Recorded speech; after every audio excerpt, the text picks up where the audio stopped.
10 minutes.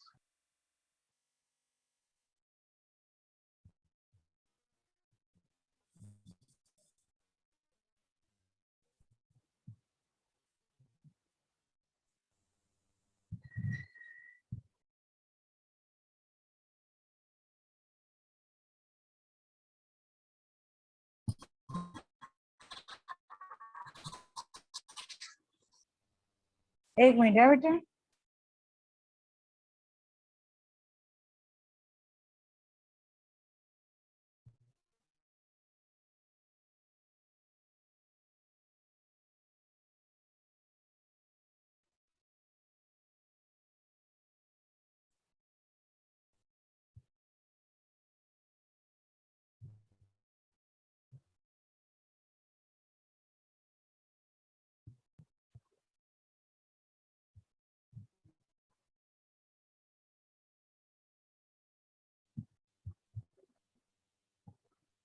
दिखा विराम चिन्ह।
हेलो। Yes, miss.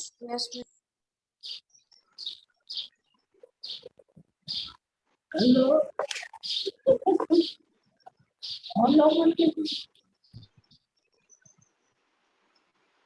मैंने नहीं दिखा। No, सृष्टि। Miss. Okay no, okay miss. नहीं दिख ओके ओके ओके। मैं दिख रहे हो? Yes, miss. Yes. Yes, miss. Okay. अच्छा अभी मैं स्क्रीन शेयर करती हूँ। Okay Yes.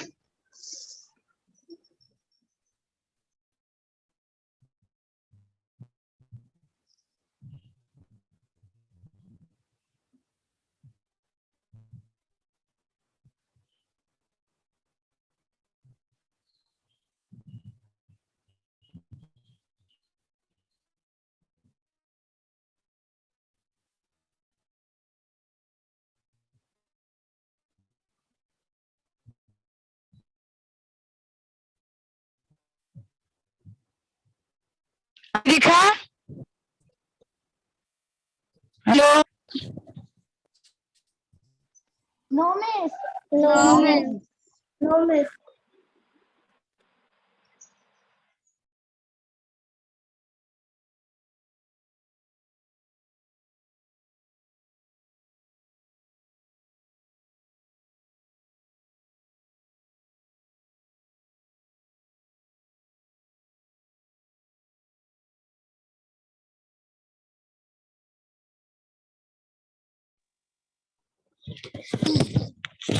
कुमकुम Yes, miss. बेटा मैं स्क्रीन शेयर करती हूँ, दिखाई नहीं देता आपको? No, okay miss. ओके। अटक जा रहा है बार बार। हाँ वही कुछ तो प्रॉब्लम हो रहा है। 1 minute. Okay, miss. Okay 1 minute.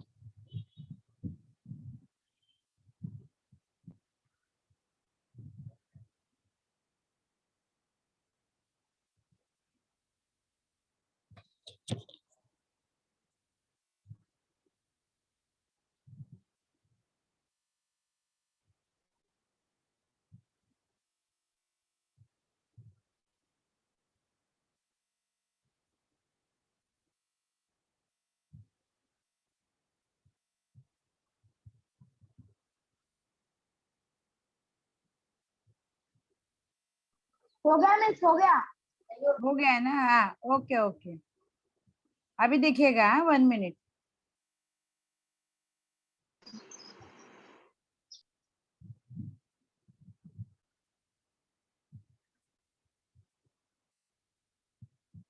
हाँ, दिख रहा है अभी? Yes miss. Yes miss.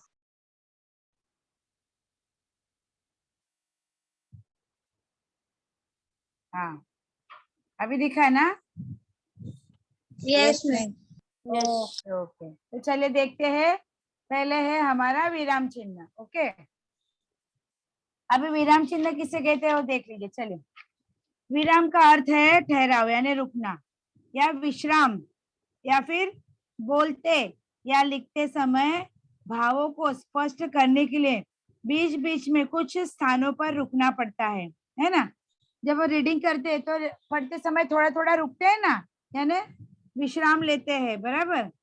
लिखते समय उन स्थानों पर जो चिन्ह लगाए जाते हैं उन्हें विराम चिन्ह कहते हैं। यानी पढ़ते समय हम रुक जाते हैं, पर लिखते समय हम जिस स्थान पे रुकते हैं और वहां जिन चिन्हों का प्रयोग करते हैं, निशान, उसे कहते हैं विराम चिन्ह। ओके,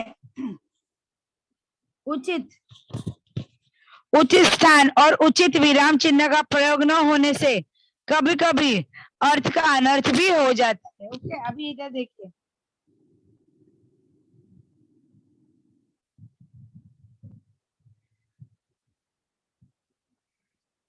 अभी देखो, यहाँ एग्जाम्पल में 2 सेंटेंस दिए, दोनों सेम है, पर कहाँ पर चिन्ह लगाने की वजह से दोनों के जो अर्थ है वो बदल गए। देखो, पहला है रोको, फिर चिन्ह लगाया है मत आने दो, यानी कोई भी है उसे रोक लो, अंदर आने मत दो।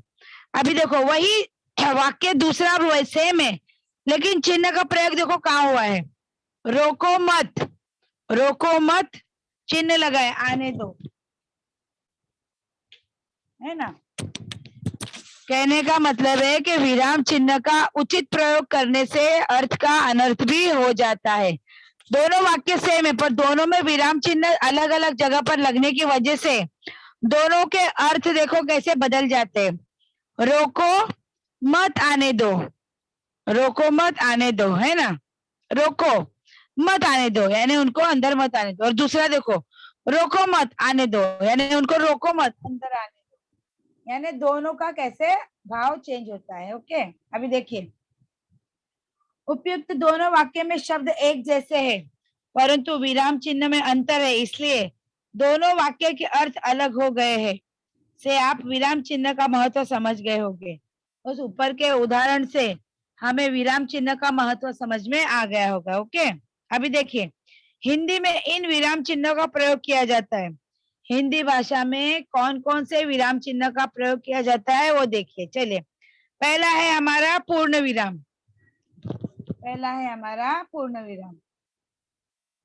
ओके, अभी देखो, पूर्ण विराम का निशान कैसा होता है? 1 लाइन होती है, बराबर। यह विधानार्थक या आज्ञार्थक वाक्य के अंत में लगाया जाता है। यह पूर्ण विराम चिन्ह पूरा वाक्य होने के बाद अंत में लगाया जाता है, बराबर। यह सबसे लंबा विराम है, यह सबसे बड़ा लंबा चिन्ह है। इस चिन्ह का प्रयोग वाक्य के पूर्ण होने का बोध कराता है। यह प्रत्येक प्रकार के वाक्य के अंत में आता है, यानी हिंदी भाषा में पूर्ण विराम चिन्ह का प्रयोग किया जाता है और यह वाक्य के यानी सेंटेंस के अंत में आता है। समझा बच्चा?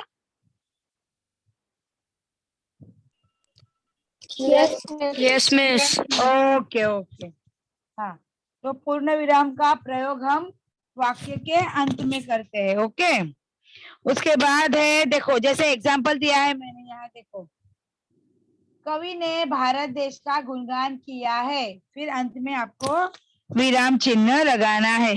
समझा? यानी वाक्य के अंत में यह चिन्ह लगाया जाता है। ओके, अभी दूसरा है हमारा अल्प विराम। ओके, इसका प्रयोग एक ही जाति या अर्थ के अनेक शब्द या वाक्यांश दिखाने के लिए किया जाता है। इसका प्रयोग सबसे कम समय के लिए रुकने के लिए होता है। वाक्य में 2 से अधिक शब्द वाक्यांश और वाक्य के बीच में अल्प विराम का प्रयोग किया जाता है ना। जैसे वाक्य में 2-3 नाम हो या और कुछ बात बतानी है तो इस विराम चिन्ह का प्रयोग किया जाता है। ओके बेटा, जैसे देखो राम, रवि और रहीम विद्यालय गए। ये देखो राम अल्प विराम, रवि और रहीम विद्यालय गए, है ना। व्योम, व्योम का मतलब है आकाश, अंबर, आसमान, यानी एक से अधिक चीजों को बताने के लिए अल्प विराम का प्रयोग किया जाता है। ओके, देन उसके बाद है हमारा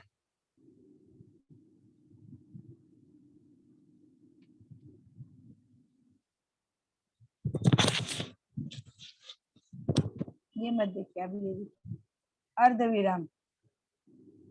अर्धविराम देखिए, यदि 2 या अधिक स्वतंत्र वाक्य हो तो उनको अलग करने के लिए इस चिन्ह का प्रयोग किया जाता है। अर्धविराम चिन्ह का प्रयोग कब किया जाता है?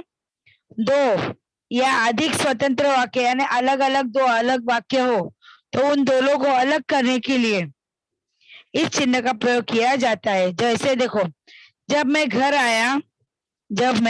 आया तो मैंने देखा कि माँ की तबीयत खराब थी। जब मैं घर, यानी देखो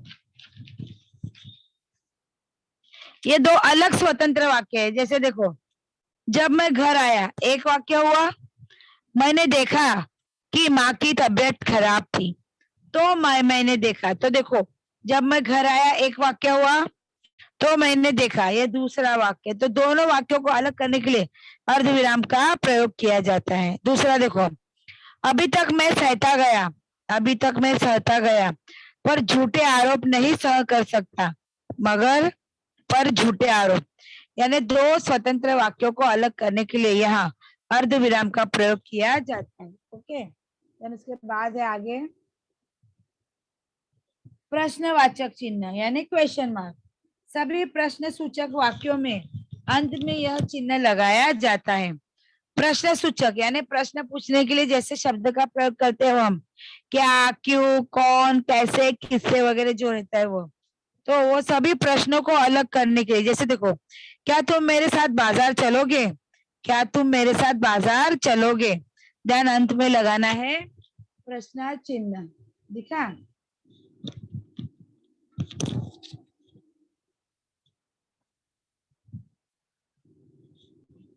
तुम्हें कौन चाहिए? प्रश्नार्थ चिन्ह। क्या लक्ष्मी को अभी तक चारा नहीं दिया? प्रश्नार्थ चिन्ह। यानी वाक्य के अंत में क्वेश्चन मार्क लगाना जरूरी है। देन उसमें प्रश्न सूचक शब्द बोले तो कौन, क्यों, क्या, कहा, कैसे, किससे, ये सब क्या है? हमारे प्रश्न सूचक शब्द है। तो ये सारे उसमें आते हैं। ओके,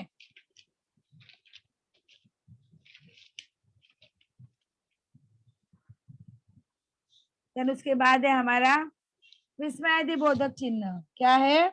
विस्मयादिबोधक चिन्ह, जिसे हम उद्गारवाचक चिन्ह भी कहते हैं। जिसे हम, ये देखो, उद्गारवाचक चिन्ह भी कहते हैं, है ना। देखिए, जिन शब्दों से, यानी जो शब्द होते, जिन शब्दों से हर्ष यानी खुशी, शोक, दुख, आश्चर्य, घृणा यानी नफरत आदि भावों को दर्शाया जाता है, यानी मन के विविध भावों को सूचित करने के लिए इन चिन्ह का प्रयोग किया जाता है। समझा बेटा?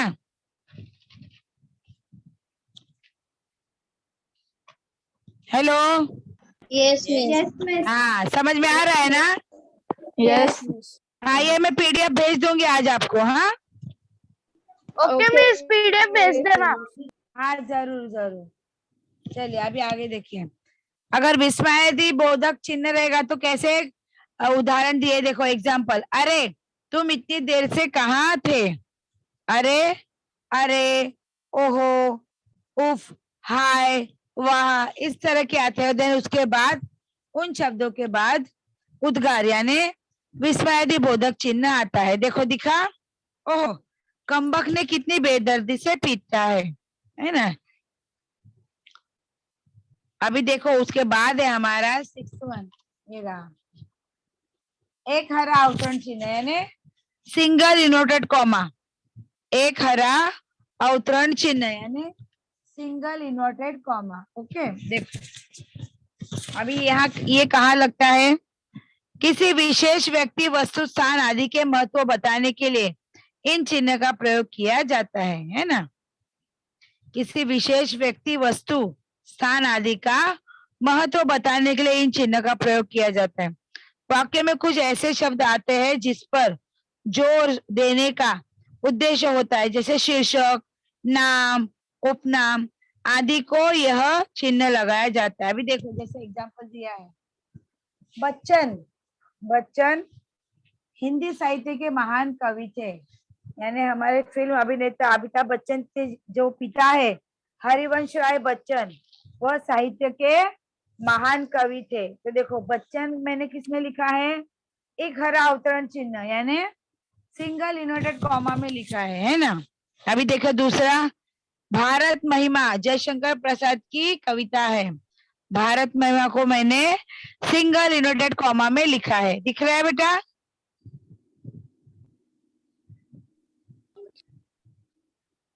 ओके,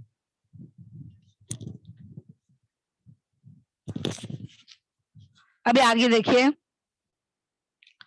अभी है उसका उसी का एक हरा के बाद है दोहरा, दोहरा का मतलब है डबल इन्वर्टेड कॉमा।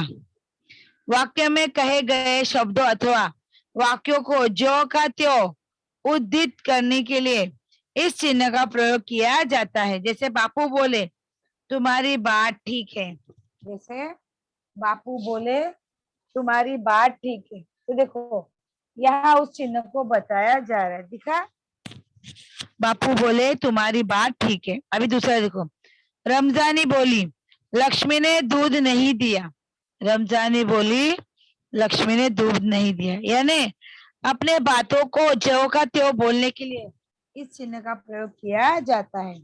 उसके बाद है हमारा योजक चिन्ह। योजक चिन्ह का प्रयोग कहाँ किया जाता है, दो या दो से अधिक शब्दों के योग से जब कोई पद बनता है, जैसे बोलते हैं ना आप रैमिंग वर्ड्स, शब्द युग्म वगैरह हम लिखते हैं, तो उन दो शब्दों के बीच में योजक चिन्ह लगाया जाता है ना। उनके बीच में योजक चिन्ह का प्रयोग है, जैसे अलग अलग, अपने आप, 30-40, 19-20, है ना। ये देखो अलग अलग, अपने आप, 30-40, ये है हमारा योजक चिन्ह यानी। ओके, समझा?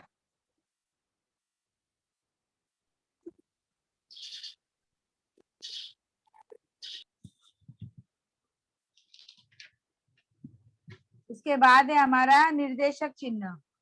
निर्देशक चिन्ह का जो डैश होता है वो थोड़ा लंबा रहता है, यानी कहने का मतलब संवाद बोलने वाले के नाम के बाद व्याख्या स्पष्ट करते समय, उदाहरण देते समय इस चिन्ह का प्रयोग किया जाता है। जैसे देखो यहाँ दिया है, जैसे देखो करामत अली ने कहा, फिर डैश दिया है निर्देशक चिन्ह, जहाँ इसकी किस्मत, उसने जवाब में कहा हाँ, यानी कोई भी व्याख्या, कोई भी डेफिनेशन अगर हम देते हैं तो उसे उदाहरण देते समय इस चिन्ह का प्रयोग किया जाता है। ओके, उसके बाद ये देखो संकेत सूचक या संक्षेप सूचक लाघव चिन्ह यानी डॉट, तो देखो वो कब दिया जाता है, तो शब्द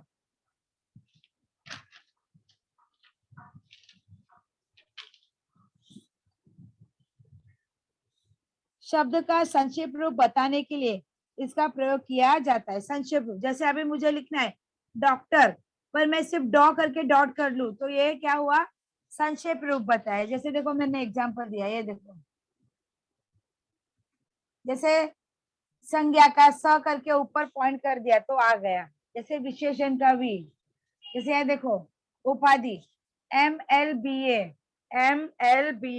है ना, तो डॉट देकर, जैसे देखो डॉक्टर, तो पूरा डॉक्टर ना लिख के मैं ड को आ की मात्रा ऊपर आधा चंद्र और ये लागू चिन्ह लगा दूंगी, तो हमारा क्या पढ़ने में आएगा? डॉक्टर। ओके, यानी संक्षिप्त है, यानी छोटे में, शॉर्ट में बताने का यह चिन्ह का प्रयोग किया जाता है। उसके बाद है हमारा विवरण चिन्ह। विवरण चिन्ह बोले तो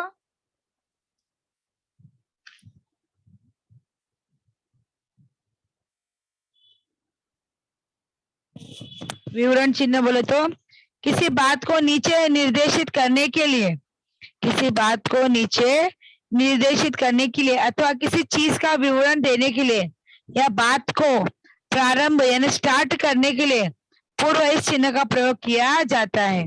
जैसे हम बोलते हैं ना, निम्नलिखित प्रश्नों के उत्तर दीजिए या नीचे दिए गए वाक्य लिखिए वगैरह, ऐसे करने के लिए हम इस, जैसे बोलते हैं ना, पुरुषवाचक सर्वनाम के 3 प्रकार होते हैं, फिर हम इस चिन्ह का प्रयोग करते हैं ऐसे। ये देखो,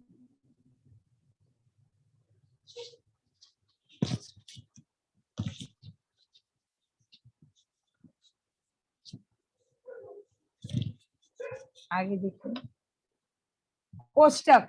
कोष्टक यानी ब्रैकेट। ओके, देखो कोष्टक वाक्य को कर्म सूचक अक्षरों अथवा अंकों के साथ समानार्थी शब्द या वाक्यांश के साथ हाव भाव सूचित करने के लिए इस चिन्ह का प्रयोग किया जाता है। जैसे देखो, गांव में एक निर्धन बोले तो कंगाल, तो उसे हमने ब्रैकेट में बताया है कि मृत्यु हुई। मुझे रोटी यानी ब्रैकेट में लिखा खाना बनाना सिखाया गया। देखो ब्रैकेट भी 2 तरह के होते हैं, ये देखो, अर्ध कोष्टक, दीर्घ कोष्टक। अर्ध बोले तो राउंड वाला आधा, और दीर्घ बोले तो बड़ा। ओके,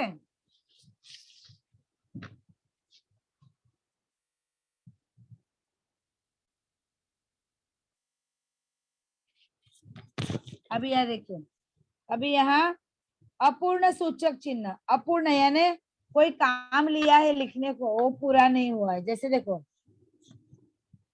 जैसे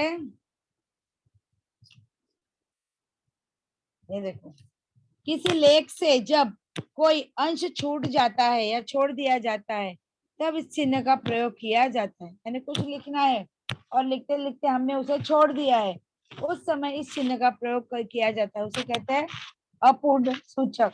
क्या कहते हैं उसे? अपूर्ण सूचक।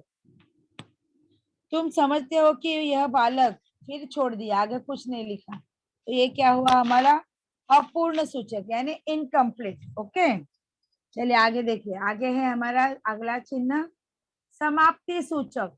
समाप्ति सूचक यानी मेरा कार्य पूरा हो गया है, मेरा लिखने का काम पूरा हो चुका है।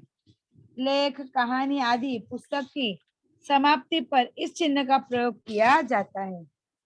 लेख, कहानी आदि जो भी पुस्तक है वो पूरा खत्म होने पर इस चिन्ह का प्रयोग किया जाता है, यानी लिखने का कार्य है वो पूरी तरह से पूरा हो चुका है, ये बताने के लिए या सूचित करने के लिए इस चिन्ह का प्रयोग किया जाता है ना। जैसे देखो, इस तरह राजा और रानी खुशी से रहने लगे, यानी यहाँ कहानी का अंत हो गया, यानी कहानी समाप्त हो गई। Okay okay miss. Okay, then आगे देखिए, स्थान सूचक। स्थान सूचक यानी यह चिन्ह सूचियों में खाली रिक्त यानी फिलिंग द ब्लैंक्स के लिए, रिक्त स्थानों को भरने के लिए प्रयोग किया जाता है। जैसे देखो, जयशंकर प्रसाद की कविता डैश डैश डैश, तो फिर आप इसमें लिख सकते हो भारत महिमा, ऐसे। यानी फिलिंग द ब्लैंक्स के लिए इस चिन्ह का प्रयोग किया जाता है, रिक्त स्थान पूर्ति करने के लिए इन चिन्ह का प्रयोग किया जाता है। यानी उसके बाद है हमारा अगला 15 त्रुटि चिन्ह। क्या है हमारा? त्रुटि चिन्ह। देखो त्रुटि चिन्ह का निशान देखो, लिखते समय अगर कोई शब्द छूट जाता है, लिखते समय अगर कोई शब्द छूट जाता है,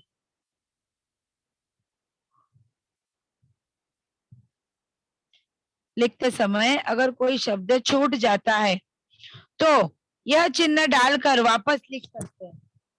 अगर लिखते समय हमारा कोई शब्द छूट जाता है तो यह चिन्ह डालकर हम छूटे हुए शब्द को लिख सकते हैं, उसे कहते हैं त्रुटि चिन्ह। जैसे देखो, रहमान ने लक्ष्मी की डैश पर 4 डंडे बरसा दिए, तो कहाँ पर पीठ लिखना हमारा रह गया था, तो फिर मैंने लिखा, त्रुटि चिन्ह डाल के मैंने लिखा, रहमान ने लक्ष्मी के पीठ पर 4 डंडे बरसा दिए थे। ओके, अभी देखो 16 उपविराम। उपविराम बोले तो निम्नलिखित वाक्यों के चिन्ह पहचानिए। यहाँ पर और उपविराम का प्रयोग किया जाता है, यानी संवाद लेखन है, एकांकी है, ऐसे में बोलते हैं ना से। हाँ, जैसे इसने इससे कहा, राम ने रहीम से कहा, हु सेड टू हुम, जैसे ऐसे यह चिन्ह संवाद लेखन में ज्यादातर दो व्यक्तियों के बीच में जो बातचीत होती है ना, जिसे हम संवाद लेखन कहते हैं, तो संवाद लेखन या फिर एकांकी नाटक हो या वक्ता के नाम के बाद यह चिन्ह लगाया जाता है ना। जैसे देखो यहाँ दिया है, जैसे देखो भ्रष्टाचार, फिर उपविराम लगा, एक समस्या। यानी कहने का मतलब है कि संवाद लेखन हो, एकांकी हो या फिर वक्ता के नाम के आगे इस चिन्ह का प्रयोग किया जाता है। ओके, अभी देखो 7 लास्ट वन देखो, प्रतिशत चिन्ह। प्रतिशत चिन्ह है जब हम बैंक में जाते हैं, लिखते हैं ना 2000 ओनली, फिर ऐसे डैश डालते हैं, प्रतिशत चिन्ह कहते हैं उसको। तो इस तरह हमारे विराम चिन्ह आते हैं। आपको एग्जाम में अगर आता है तो विराम चिन्हों को नाम लिखिए या नीचे दिए गए वाक्य में विराम चिन्ह डालिए, ऐसा आएगा। ओके, ज्यादातर अल्प विराम, पूर्ण विराम, अर्ध विराम, एक हरा, दोहरा, इस तरह के ज्यादा चिन्ह पूछे जाते हैं। बाकी टेंशन वाली कोई बात नहीं। समझ में आया विराम चिन्ह? Yes, miss. Okay Yes, miss. Okay बेटा।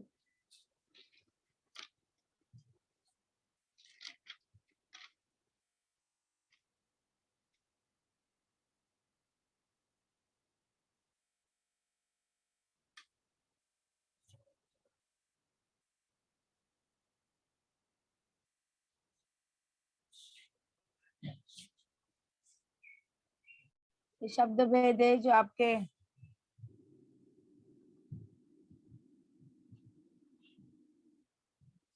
आपका हिंदी का टेक्स्ट बुक है ना, उसके पीछे देखो ग्रामर है। नहीं, पहले अभी मैंने आपको क्या बोला था, रचना वाक्य के प्रकार पढ़ाऊंगी बोला था ना बच्चा। Hello, Yes, miss.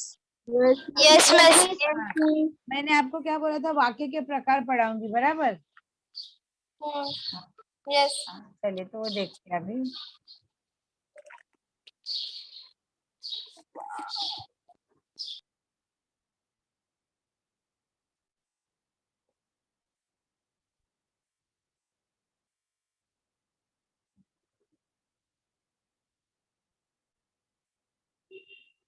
हाँ, ये देखो, दिखा वाक्य के भेद, ये वाक्य के प्रकार।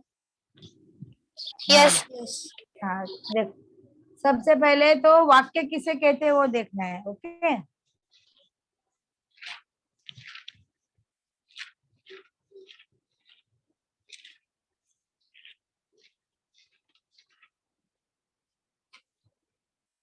वाक्य किसे कहते हैं, तो शब्दों के उस समूह को, यानी एक एक शब्द मिलकर जो शब्द बनता है ना, पूरा वर्ड्स, शब्द के उस समूह को जिससे कोई बात स्पष्ट रूप से जानी जाती है, अर्थात जिससे किसी बात का पूरा तात्पर्य स्पष्ट होता है, उसे वाक्य कहते हैं। बराबर, वाक्य किसे कहते हैं, तो शब्दों के उस समूह को जिससे कोई बात स्पष्ट रूप से जानी जाती है, अर्थात जिससे किसी बात का पूरा तात्पर्य स्पष्ट होता है, उसे हम क्या कहते हैं, वाक्य। ओके, जैसे मैं बोलूंगी, जैसे छोटे बच्चे बोलते हैं ना, एक एक शब्द बोलते हैं, जैसे पा, माँ, ऐसे।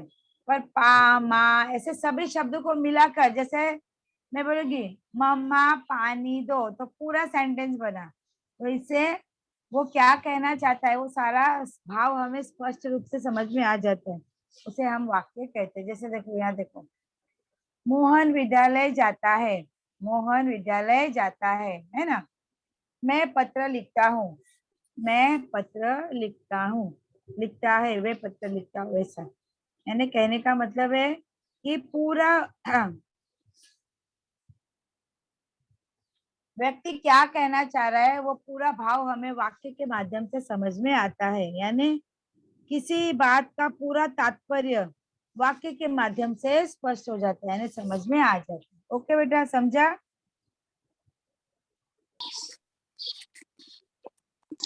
Yes. ओके, अभी देखिए वाक्य के भेद। ओके, वाक्य के भेद कितने हैं? ऐसा देखा जाए तो वाक्य के 3 भेद है। उद्देश्य विधेय, जो आप 7th में पढ़े, मालूम है ना, उसे क्या कहते हैं? सब्जेक्टिव पैडिटिव क्या बोलते हैं?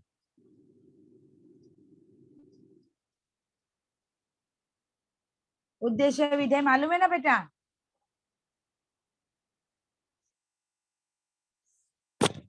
हेलो, हाँ मिस। Yes. उद्देश्य और विधेय वाक्य के पता है ना, मालूम? पहला जो शब्द होता है उद्देश्य और बाकी पूरा उसका विधेय होता है। 7th में आपको पढ़ाया था। वाक्य के प्रकारों में देखा जाए तो 3 प्रकार है, उद्देश्य, विधेय, देन रचना की दृष्टि से और अर्थ की दृष्टि से। तो अभी हमें यही 2 पढ़ना है, रचना की दृष्टि से, अर्थ की दृष्टि से। अभी रचना की दृष्टि से वाक्य के 3 प्रकार है, साधारण, संयुक्त, मिश्र। रचना की दृष्टि से वाक्य के 3 प्रकार है, संयुक्त, मिश्र और साधारण यानी सरल वाक्य, संयुक्त वाक्य, मिश्र वाक्य।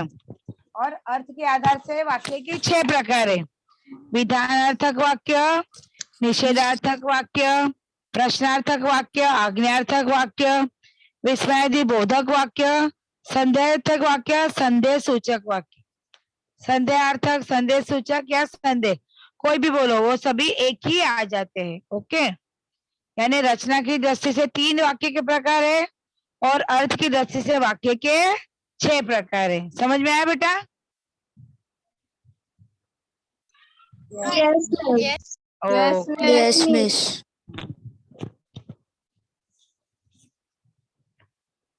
हमें 8th स्टैंडर्ड में वाक्य के 2 ही प्रकार पढ़ने हैं। एक तो है रचना की दृष्टि से साधारण वाक्य, यानी सादा सा वाक्य रहेगा। संयुक्त वाक्य बोले तो इसमें 2 अलग स्वतंत्र वाक्य रहेंगे और दोनों स्वतंत्र वाक्यों को जोड़ने के लिए हमें समुच्चय बोधक अवयव का प्रयोग करना पड़ता है। ओके, देन उसके बाद है हमारा मिश्र वाक्य। मिश्र वाक्य में क्या होता है? पहला वाक्य दूसरे वाक्य पे डिपेंड होता है, यानी निर्धारित होता है, आधारित होता है। वो मैं अभी डिटेल्स में पढ़ाऊंगी तो आपको पता चल जाएगा। ओके, अभी अर्थ के आधार पर विधानार्थक वाक्य बोले तो वही कर्ता, कर्म और क्रिया वाला सिंपल सेंटेंस।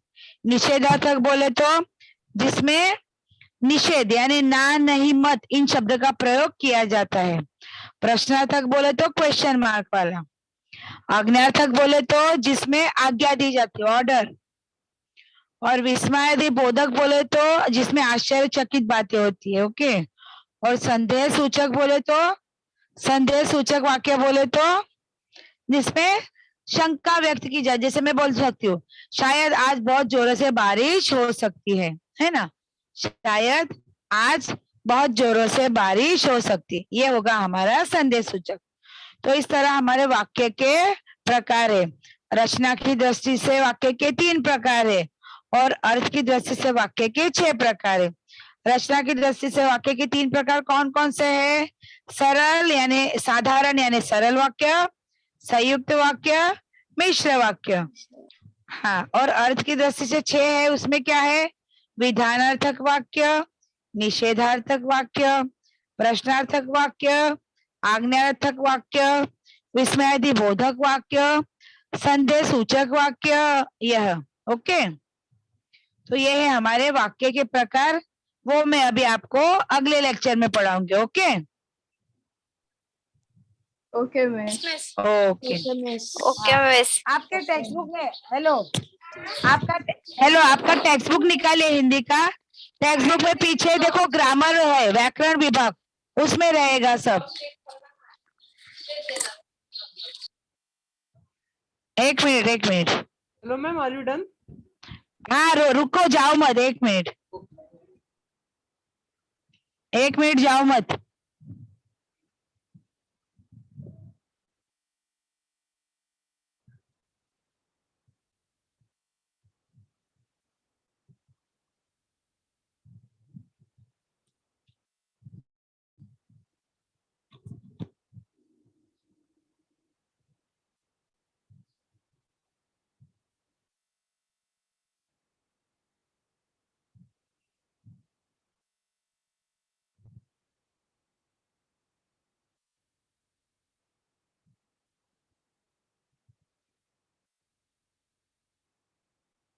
हाँ ये देखो, ये देखो, दिख रहा है आपको? आपके Yes, हाँ, आपके टेक्स्ट बुक का पेज नंबर 52 है, दिखा? Yes, teacher. हाँ Yes, miss. हाँ, तो देखो ये मैं बोल रही हूँ आपको पढ़ाने का, दिखा? वाक्य के प्रकार Yes, है, miss. रचना की दृष्टि से, अर्थ की दृष्टि से। रचना की दृष्टि देखो, साधारण, मिश्र, संयुक्त, और अर्थ की दृष्टि से विधानार्थक, निषेधार्थक, प्रश्नार्थक, आज्ञार्थक, विस्मयादिबोधक और संदेश सूचक। दिखा बेटा? हाँ, Yes, तो ये miss. मैं आपको पढ़ाऊंगी। ओके, चलिए, देन बाद में फिर संज्ञा, सर्वनाम, विशेषण पढ़ेंगे। ओके, चलिए। Okay, miss. ओके, तो अभी फिर मैं यहाँ लेक्चर स्टॉप करती हूँ। Okay, Okay, teacher. Bye, teacher. Okay, miss. Bye, take care, Bye, miss. Bye, take care, Bye, miss. Bye bye.